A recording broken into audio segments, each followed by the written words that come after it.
Ce n'est pas un hasard si lors de sa visite officielle, Justin Trudeau est passé par l'Assemblée nationale.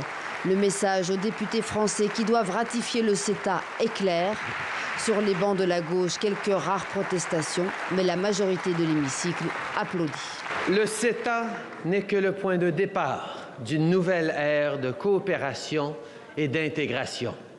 Ayons l'audace de bâtir ensemble un monde plus progressiste, plus diversifié, plus vert, plus inclusif, plus ouvert, plus démocratique, un monde plus libre, plus égal et plus fraternel, un monde à notre image.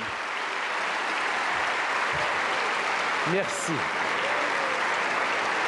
Ce député, membre du parti d'Emmanuel Macron, est convaincu que le traité de libre-échange est une bonne chose, même si les experts français n'ont pas encore rendu leur rapport.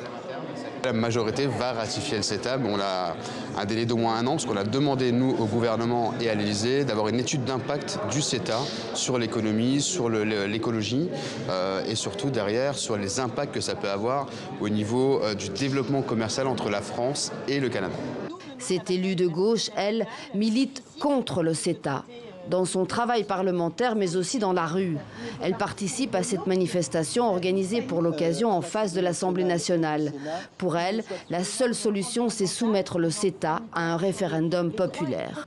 S'il y avait une démarche de type référendum, comme nous l'avons demandé à l'occasion de notre niche parlementaire, alors je peux vous dire que les Français se mettraient à regarder ce qu'il y a dedans, et ma conviction, c'est qu'ils voteraient non. Et c'est sans doute la raison pour laquelle ce gouvernement tient au silence, au tabou autour du CETA. Parce que si on lève le tabou, alors les Français vont regarder, et ma conviction, c'est qu'ils ne valideraient jamais un traité où les intérêts commerciaux deviendraient supérieurs aux intérêts concrets de la population, parce que c'est détériorer notre vie quotidienne.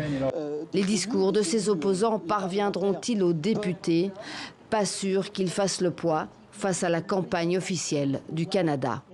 L'opération de charme de Justin Trudeau en France est plutôt réussie. Le Premier ministre canadien n'a pas tout de suite parlé du CETA. Il a d'abord invoqué l'histoire, la langue, les valeurs qui unissent le Canada et la France.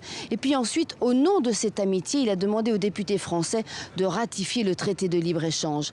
Justin Trudeau mise sur l'influence de la France en Europe pour remporter cette bataille diplomatico-commerciale majeure pour les prochaines années.